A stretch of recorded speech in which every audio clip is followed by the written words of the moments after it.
Welcome to Horror 66. Don't forget to subscribe and leave a comment if you want to hear more stories like this one. Now, prepare yourself for a dark and intense tale. "How can I help you?" asked the man in the elegant suit, his long blonde hair tied back in a braided ponytail. I want you to make it so that I died in her place," I stammered, struggling to hold back the tears that threatened to stream down my face. "You understand the cost of such deals, right?" the man questioned in response. I understand and offer it willingly," I replied, standing as straight as I could with all the determination I could muster. "How about you tell me your story, and then we decide how to proceed," he suggested. His face was much kinder than I expected.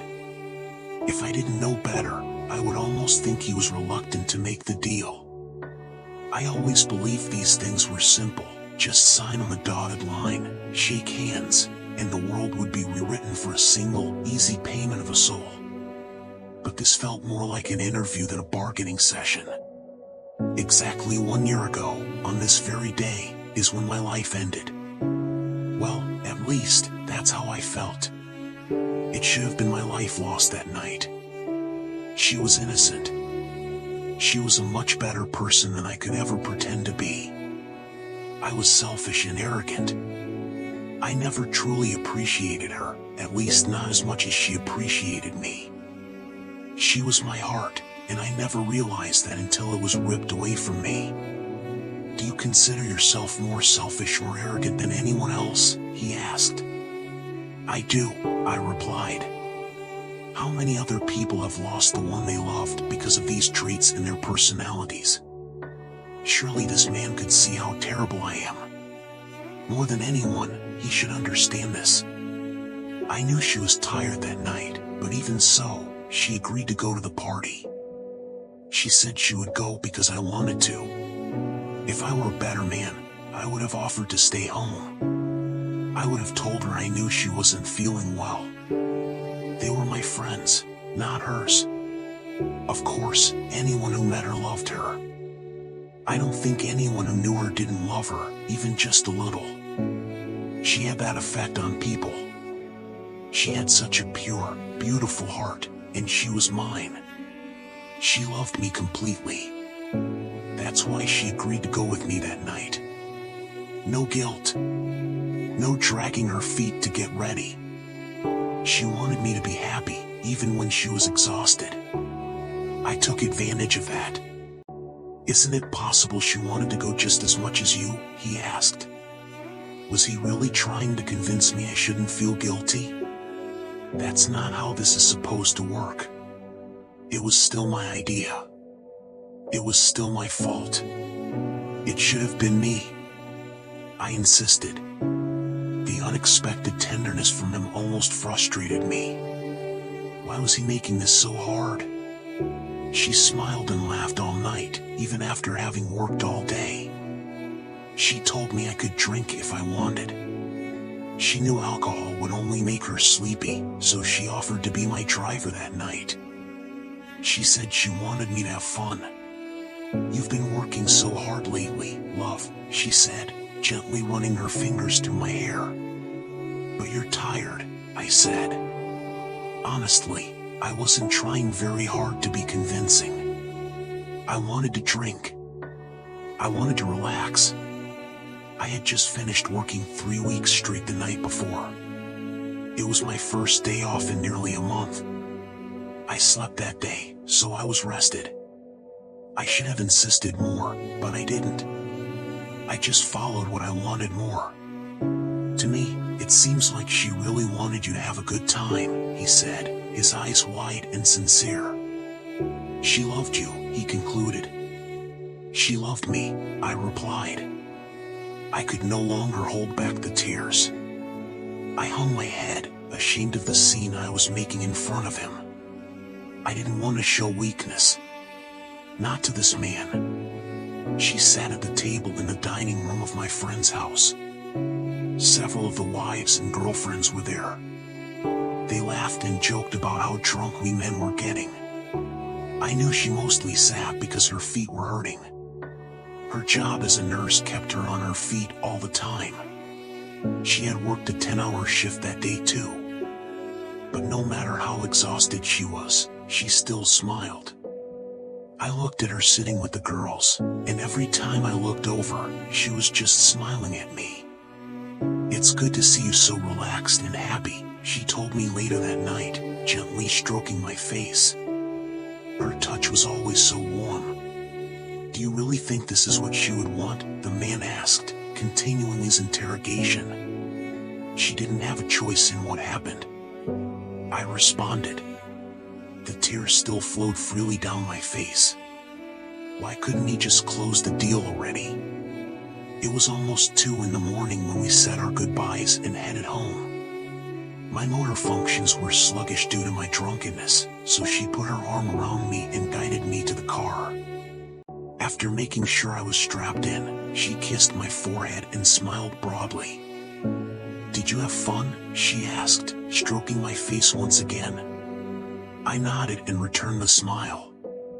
"And you?" I asked. She just nodded and gave me that half smile that made my knees weak, even when I was sober. "You believed her?" he asked. "She never lied to me." "Never," I replied. "It was true, except for the little lies we tell each other. Of course, that haircut doesn't make your ears look bigger. Yes, we'll be together forever." The drive back home shouldn't have taken long, but I asked her to go through a drive-thru. My stomach was starting to churn from the alcohol. She shrugged and said, I could eat something too, still smiling at me. We got our food and got back on the road. My uncoordinated hand tried to reach for my drink in the cup holder. I ended up spilling it on the floor, at her feet. She screamed and laughed as the cold drink splashed onto her feet. Somehow, she managed to control the car after taking her foot off the gas. She turned the wheel to guide us onto the emergency lane. "You're not the first man to spill a drink on the floor," he stated in defense of my actions. Why was he defending me? Is this really the man I arranged to meet? I was starting to believe someone was playing a prank on me. She was still laughing as we parked on the side of the road. I grabbed a handful of napkins from the paper bag that held our food. "I'm so sorry," I insisted, laughing along with her. She shook her head and gave me that beautiful smile again. "You're lucky I love you," she said with a wink. "I'm lucky. I don't think I could be luckier in anything," I responded. We just looked at each other for a moment. I soaked in her gaze like the most refreshing drink that could pass through my lips. How could I be so lucky? Even after all these years, I still felt butterflies in my stomach when she looked at me like that.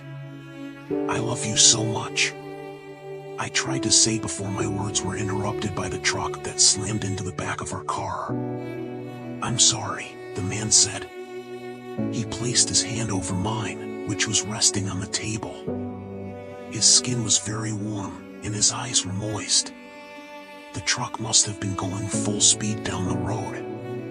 It crumpled our small sedan like an empty bag of chips. I watched my beautiful wife slam into the windshield as the driver's seat shoved her forward into the glass. Time seemed to slow down as I watched the smile on her face turn into an expression of surprise and fear. As she hit the glass, blood sprayed, filling the cracks with deep red. From the way the seatback sliced into the back of her neck, I knew she wouldn't survive. I felt the car spin and roll as I watched her body twist and contort in ways no skeletal structure could tolerate. "It wasn't your fault," the man said, still gently holding my hand. His other hand took my other hand. He looked directly into my eyes. I couldn't tell what happened next. I woke up to the first responders using the jaws of life to free me from the wrecked car. I couldn't look at her, but I knew she was there, somehow. They forced me to lie on the stretcher, but I kept trying to look over my shoulder. She was in the grass a few feet from the car. I saw the blood trickling from the top of her head onto the ground, creating a red river around her broken body. "I'm sorry," he said again. The warmth of his skin turned into a comforting heat throughout my entire body. I don't understand why it couldn't have been me. I still had my seatbelt on. I should have asked her to stay home. She was so tired, I continued, not feeling like stopping even as he started to speak again. "Yes, it could have been you. I won't deceive you about that," he said. He held me and pulled me closer into his warm and comforting presence. "Yes, you could have been the one who died that night instead of her. But she would still have to live without you, so why would she deserve that? She loved you. She wanted you. She didn't want to imagine living in a world without you." The tears wouldn't stop flowing. I still felt guilt and sorrow, but something was calming inside me. I could feel his warmth beginning to spread to every inch of my being. "I can still do this. I can make you die in her place. You could have been the person who died that night instead of her," he continued. He hugged me tightly. A chill ran down my spine as his skin turned into a frosty substance. I opened my eyes, which had been closed as I braced for what was to come. His body seemed to be starting to rot before my eyes. I watched as his skin began to peel away. First, on the hands that held me, and then on his face, as pieces of flesh fell to the ground around him. The previous warmth was replaced by a wave of cold that penetrated my bones. I felt his body grow more fragile, even as he continued to hold me. "What's happening?" I screamed in desperation. "You know I just want you to be happy, love," a familiar voice whispered in my ear. I knew it was her voice, even without being able to see her. He was now completely destroyed. When I opened my eyes again, I realized I was lying in bed, in the hospital. Her voice surrounded me, bringing a sense of peace, different from the guilt I had carried before. The doctors said the chances of me waking up were minimal. They looked at each other, puzzled by my recovery.